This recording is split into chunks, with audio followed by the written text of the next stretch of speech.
I would go to clubs after the show, and I would come out of the club, and I'm like, man, that is a nice car. Whose car is that? And somebody would say, that's my car, and I would go, no, it's not anymore. No way. I'm Jim Farley, and this is Drive.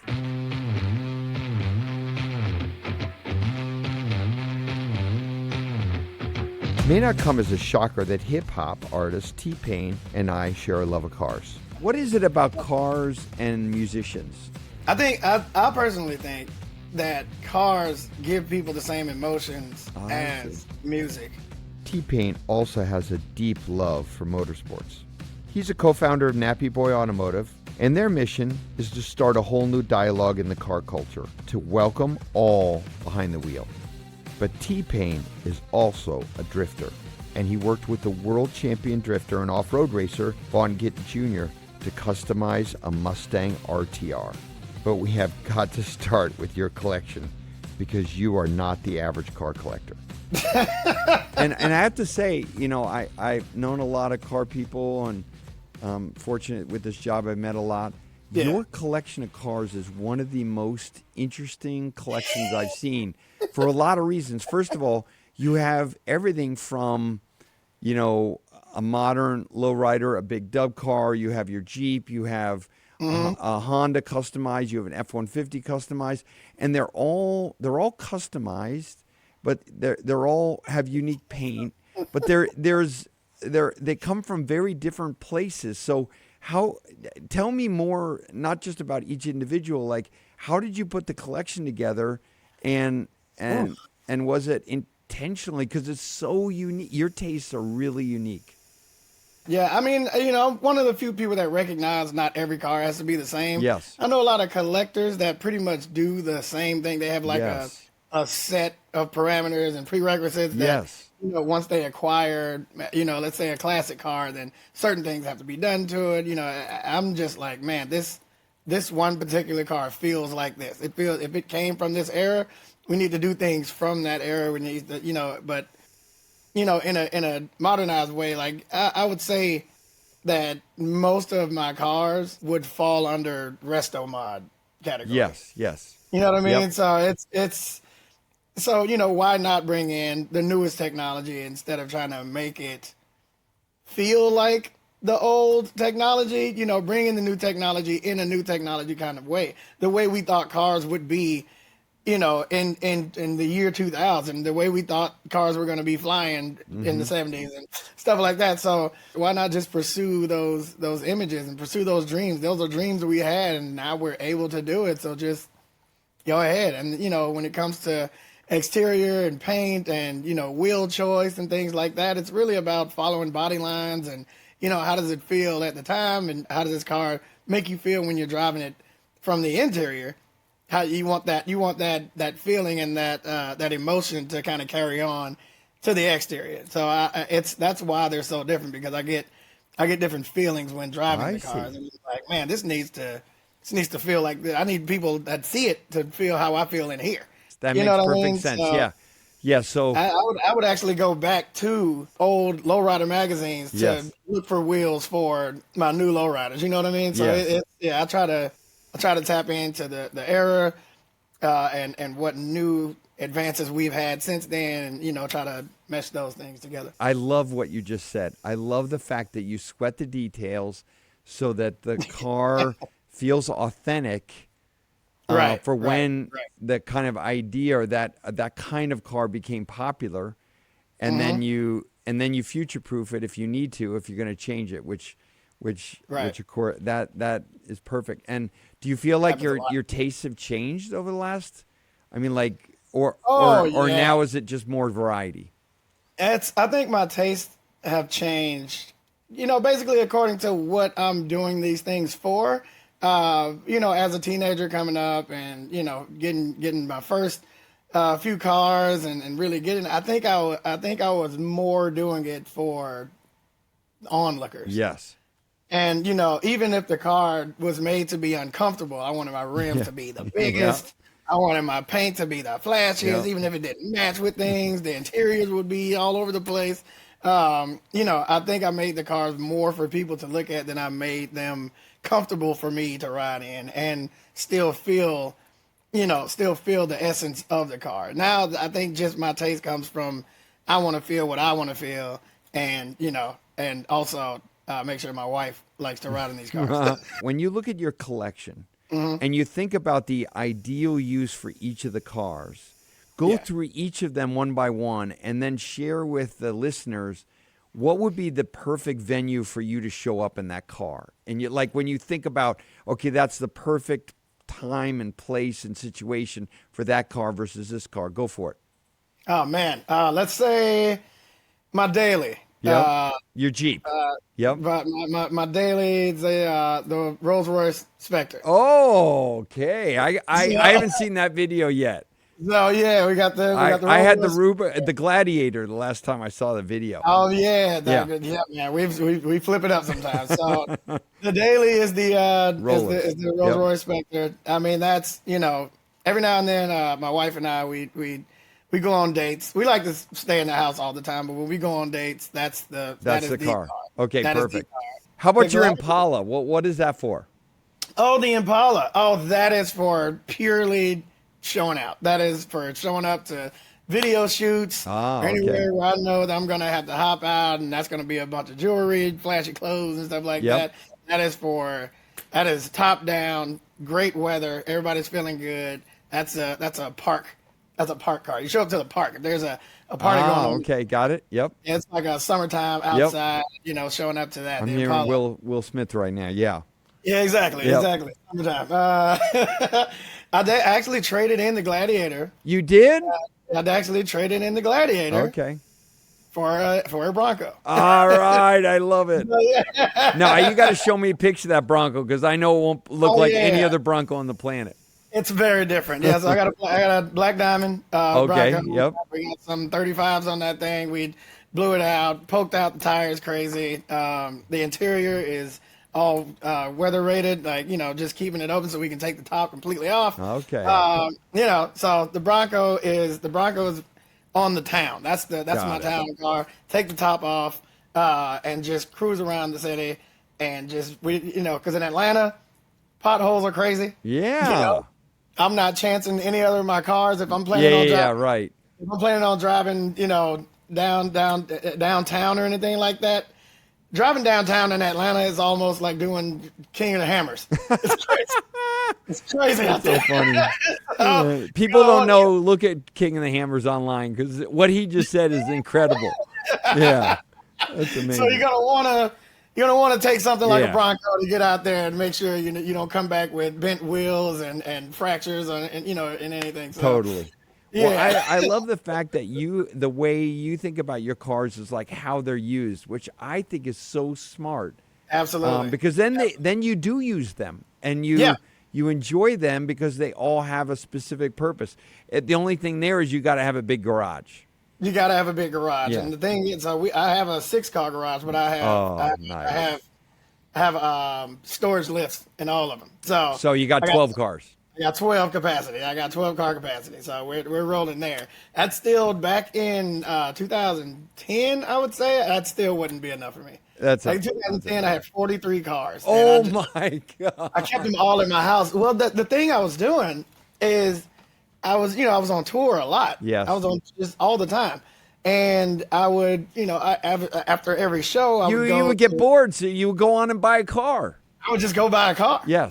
That's That's exactly what I would do. I don't tour, but that's so funny you just said that. I just said if I had a world record, it would be the percentage of my life that I spent thinking about cars when I was awake. You would maybe beat me in that. Yeah, I would go to clubs. You bought after- 43 cars? I would go to clubs after the show, and I would come out of the club, and I'm like, man, that is a nice car. Whose car is that? And somebody would say, that's my car, and I would go, no, it's not anymore. No way. And I would just go around the country That's buying so cars cool. in parking lots and set up transportation and get them back to my house, and That was find it. out. And your wife was like, oh my God, another one? Yeah, another one. Oh my God, there's so many, just so many transports all the time. So you had them like waiting in line to drop off two a day. So you got to tell me about drifting because I am so impressed with your RTR Mustang, Oh your man, your relationship with Vaughn, and the absolutely. fact that I got to tell you, I've done a lot of racing, a lot of stuff. Drifting is one of the hardest things I've ever done. Like how are you doing? How did you learn it? How do you work on your skills? Oh man, so I mean, as always, practice makes perfect, but it's shutting off your brain from learning how to keep a car in control on the Yes. track. Because that's Yes. your main objective is to not be sideways when you're Yes. supposed to be going forward. Um, I think what really brought me to light the moment that it clicks, and everybody that I've asked in drifting, they always say it's a moment that clicks when you finally figure out what drifting is and how to control an out of control car. And I think that moment for me is when I went ice drifting. Oh, Now where'd you do that? we did it in Minneapolis. Okay, got it. Yeah, so man, it's such a crazy feeling because it's you're doing it on a frozen lake, Yep. and they just dig out a track in the frozen Yep. lake, and you go around. If you get stuck in the snow, they pull you out. You can go as many times as you want because it's not tearing up your tires. Yep. The tires have, they're ice tires, so they Yep. have studs on them, and you're not killing tires. You can do as much as you want, but when I got a few pointers and I started feeling what those pointers did in the ice, I was like, I cannot wait to try this on asphalt. This is going to be, I just have a whole different understanding. But it was that moment that clicked for me. It kind of got me into the sport of it. Interesting. Before, And how did you get there? before How did you get to Minneapolis? Like who suggested you do that? Hurt from Hoonigans. He was all, he's my partner in Nappy Boy Automotive. So he's always suggesting things. We're actually going back Okay. on the 3rd coming up. Bring your Like, parka. It's cold up yeah, there. I got tons of stuff. I got Yeah. all kinds of heated jackets and everything. Nice. So yeah, but when we did that, Hurt from Hoonigan took me out there. Now we have our own automotive company, and he's like, trust me, you're gonna love this. You're gonna crash a few times, but it's not really crashing. It's just Yep. soft snow, Yep. so you'll be able to do that. And we documented that time, and now we're gonna document this next time we go in a can't few wait. days. And we're going to show the stark difference of what we're doing now. And this time I'm going to concentrate on learning how to tandem, I because see. I'm definitely not good at that yet, getting that close to somebody else's car. Yes. And all my cars are so pretty. Yes. I'm not ready to. Yeah. I'm not ready. Yeah. A lot of pressure. And so are people asking you about it? Because drifting, yeah, I worked at Toyota and so literally 30 years ago I used to go when I was in Japan to these drifting events, but no one in the US knew anything about it. Then Fast Furious happened, more people. Of course. But for you doing it and actually getting good at it, like you said, even with another car, like there must be people curious about this. It's so much. I get a lot of drifters and people in the industry that always tell me, man, thank you for putting so many eyes on the sport. Yes. And I'm not the sole person making it popular, but having this, the number of followers I have on social media, it helps. But when people see me having fun and Yep. it shows them that people like me are invited, and we can go do these different things, and everybody's so nice and everybody's having fun, and they see Vaughn interacting with me, and it's not like a beginners versus pros kind of thing. It's like everybody's helping everybody. Yes. You come to an event and you see Vaughn getting under my car. Yeah. Like, what are you doing, man? Yeah. You're a pro driver. Get out on the track. And he's like, nope, got to fix this tie rod for T-Pain. I'm like, I didn't ask him to do this, everybody. Vaughn is he's a force of nature, and Yeah, man. he's been so influential to my kids too. Yeah, great person, man. He's a great person to know. He for is, sure. and so I'm really impressed because that is an incredibly hard, for people who don't know what Payne's talking about, is one of the most difficult things to do with a car, and really for tough. him to take this on and get so good at it, it's a real accomplishment. So from one car guy to the next, RESPCT. That's so some much. serious know-how there. That's huge. That's huge coming from you, man. Yeah. I appreciate it. So tell me about your music. Where did this all start? The Woo. studio you're in is beautiful there, but Thank you. but you've Thank had an incredible career, and Yeah, man. and you've surprised people along the way many times. Where did the love of music come from? I think it came from my family. Everybody in my family played an instrument. My dad was an artist. He had a band, and What just kind of being band did around your music. dad have? He had like a soul '70s kind of band. Okay. You know what I mean? So it was Like he the was the lead singer. Motown or the Yeah, kind yeah, of pretty much. disco R&B side of Like it? more Motown Okay. soul. Yeah, he was the lead singer. Then I grew up around a bunch of gospel artists, I and see. so it was just a lot in my life, and it would have been weird if I was the one that didn't pursue music. Was it preordained you were going to go into the music industry, or was there one moment where No, you just kind of had to commit? there was an army commercial Okay. on. There was an army Be all commercial you on. can be, one of those? It's one of those Yep. old ones. It was definitely in the '90s, and there was singing in the commercial, and I harmonized with the singing. That was my first time my dad had heard me like do anything like that. He was like, "How'd you know how to do that?" I was like, I just heard it. I don't know. Am I in trouble?" He's like, "No, but tomorrow we're going to the music store and get you some." Oh. So yeah, we went and got some equipment, and I learned how to use it fairly quickly. And he had a bunch of producer friends that would come and show me different tricks and tips. How And old were you? I was 10. So really young. Yeah, yeah, yeah, Wow. So you've yeah. basically been doing this your whole life. Pretty much. Yeah. What is it about cars and musicians? I personally think that cars give people the same emotions I see. as music.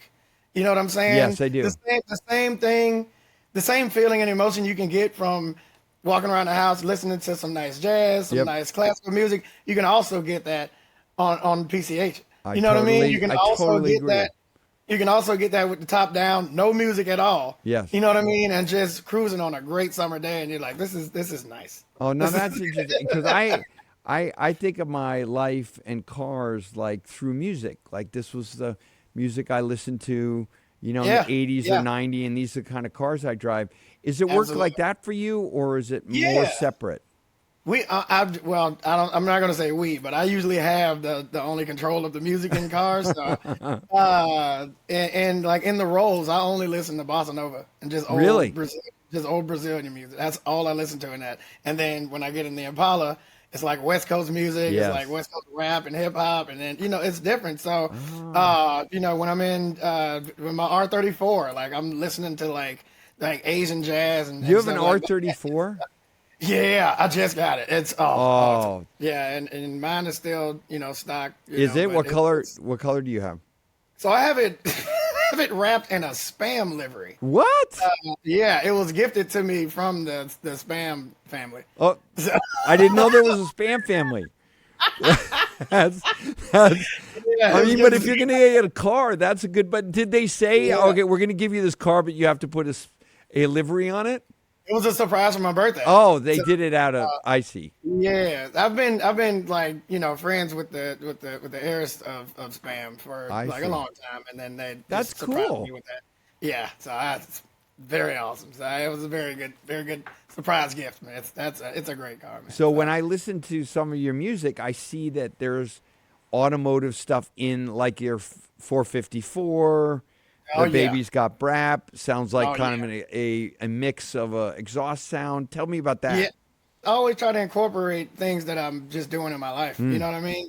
To the music because that's what creates it, right? I don't want to just be reaching out and looking for my influence from other music. There's stuff already happening in my life that I get sounds from or I I see. hear different notes from or anything that I'm doing that just has a ring to it. So why not just incorporate that into my music? And people that are fans of me tend to like those outside things, I see. so it's like, when I do stuff like Baby Got Brap, that whole song is about RX-7s. Yes. So, there's so many RX-7 car groups out there. Yes. Like Oh, I that's their see.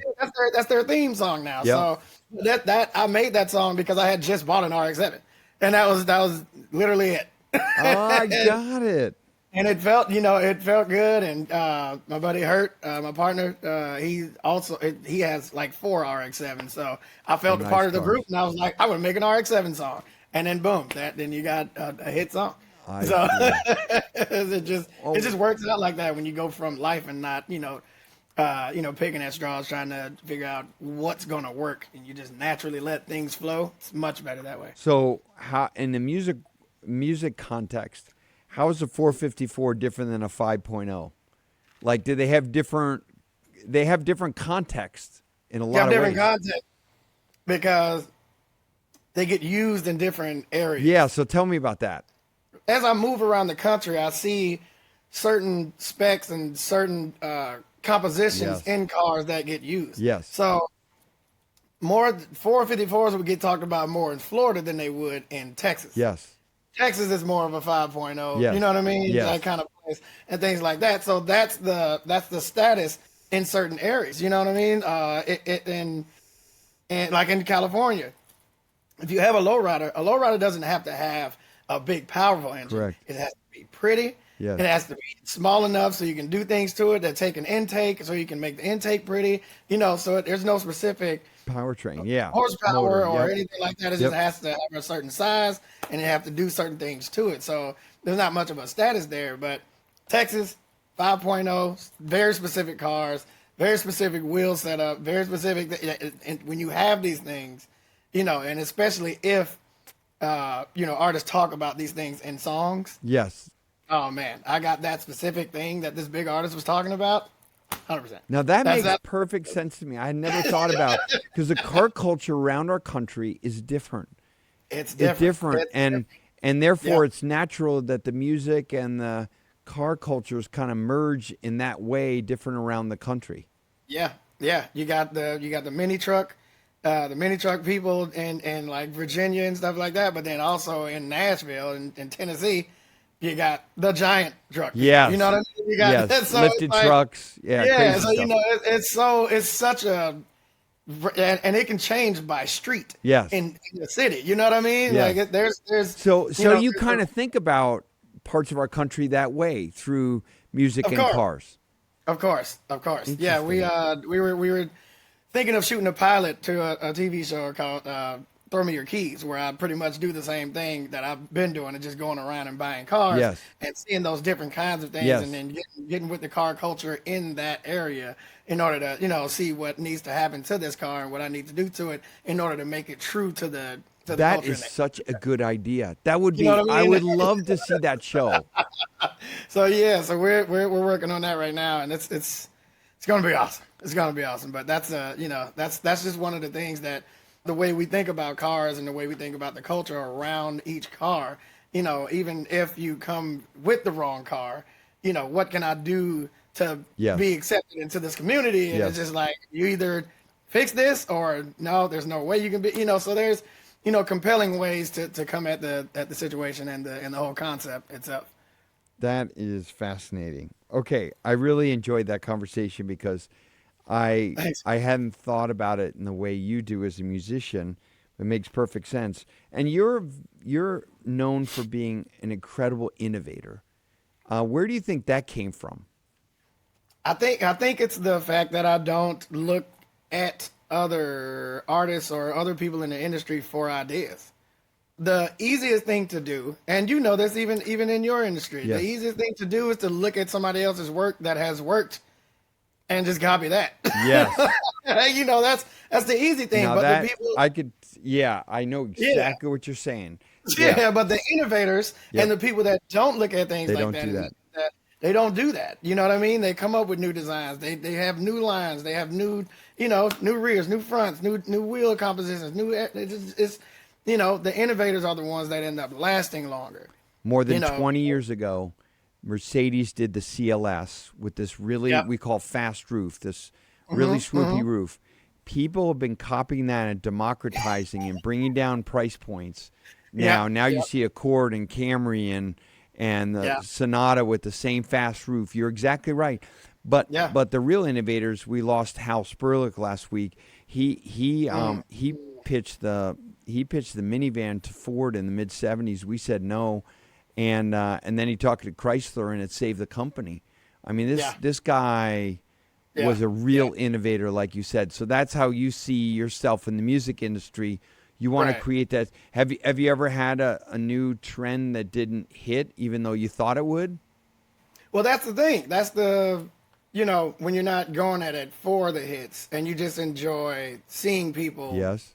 enjoy it. It's kind of like there's no reward. It's just, oh my God, I'm glad I got that out of my head. And then two people like it, that's awesome. That's great.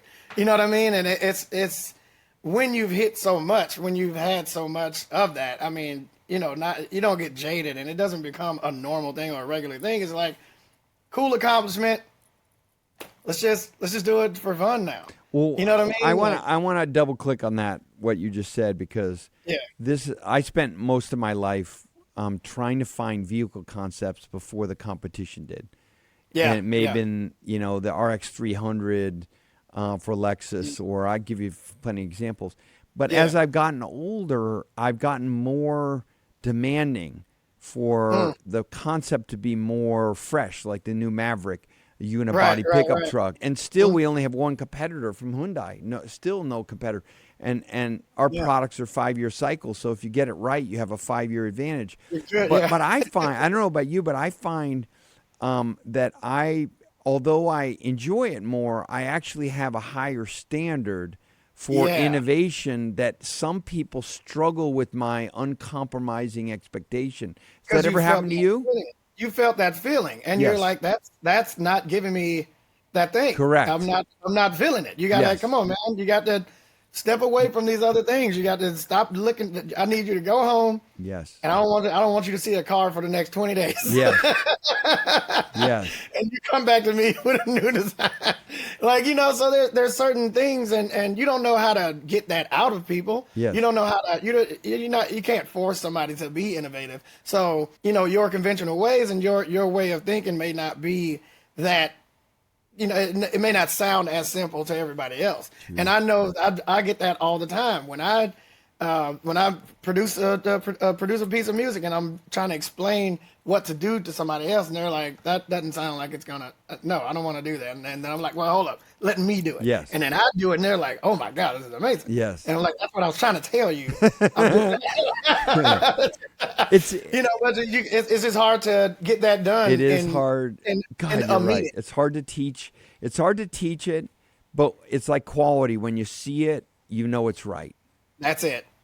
And if you're like me and you're terrible at articulating things, then it's a struggle to get other people to see what's in your head. That's when we all want that technology where you can put on this helmet and it'll shoot out a video of what you're seeing. I see. Yeah. So if we can do that. So if we can do that. We'd be From that perspective, how do you see AI? Is AI in music going to mean that we just copy each other faster, and it's not going to be a good thing, or is it going to be a really good thing because it explores new possibilities? It's going to get overrun with AI first, but then everybody will start to wonder where the soul went. Okay, I see that. Things. I see that. You know what I mean? Yes, I do. You can honestly ask AI to come up with a new design of a vehicle. It's just gonna spit out a mix of all the designs it knows about already, and that's that's cool to see. But you can tell when a human didn't touch it. You can tell that it's just not. Nothing was thinking during this thing. This was an instant. Here's a mashup of vehicles that I think looks cool, but there's no thinking involved. It's just an instant mashup. You know what I mean? We still, for that reason, the reason you just mentioned, we Yeah. still create the design in clay. Yeah. We don't have to. Yeah. We could design the vehicle digitally, but we still have 50, 100 clay modelers. They go down to each surface and mold it with hand because that human touch can make the difference between a good design and a great design, to your point. Yeah, and AI hasn't been coded to step back and look at something like, oh, wait, that sucks. Okay, let me do it again. Hold on. So, we can suggest things along the way. It'll take 30 prompts to get where you want to get, but if you already have the idea, then, that's just run that. And the same way you would make prompts or change prompts or edit your prompts to get AI to do it, just do it. Right. Just do it yourself. And you won't have to worry about the results that are coming back. It'll be, you'll know what you did wrong. You'll know what you did, instead of trying to figure out, how can I tell this AI to stop getting this thing wrong, and then it just keeps getting it wrong. Just do the thing that you're asking it to do. It's not, you know what I mean? Yeah, I totally get it. Don't be afraid to ask for help from another human. It's just a normal, natural flow of things. I think we've gotten so used to everything being so easy. Yes. And, for like how many years was, and still to this day, how many, advertisement you hear, the part of the pitch is at the touch of a button. Yes. Or, with a few clicks. Convenience. Yep. Or, it's just, You can everybody's deliver just it at like, home. "Oh, man, Yeah. it's way faster." Yeah. Like, you know what I mean? Everybody wants things faster and easier. And I think the people that are lasting long, and the people that are, gonna have the ultimate longevity, are the people that will take the time to nurture and will take the time to actually experience setbacks and failures and reward from, hard work and things like that. I think it's inevitable to have the section of each industry that is dominated by AI, and it will work for something. Yes. But for moving forward, I don't think anything technology-wise is going to dominate actual human thoughts and hands. This has been such a fun and such an interesting and informative conversation for me. Thanks. I have to ask you, what advice would you give the CEO of Ford Motor Company? Whew, good God.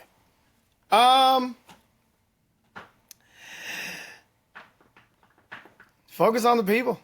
Nice. Focus on the people. What people are using your vehicles for. Yes. Give it to them. You know what I mean? Yep.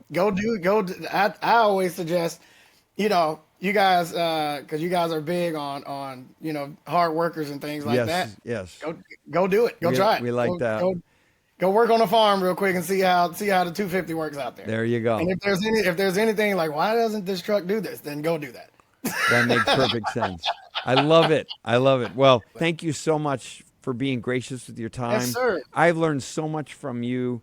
I have a new appreciation for how I need to visualize each of my cars that I own, how I can use them just in the right circumstance. I really appreciate it. Thank you. And thank you most of all for making our lives better with your music and everything else you do. You're yes, awesome. sir. I really appreciate it, man. Thank you. Thank you, Payne. Thanks, John.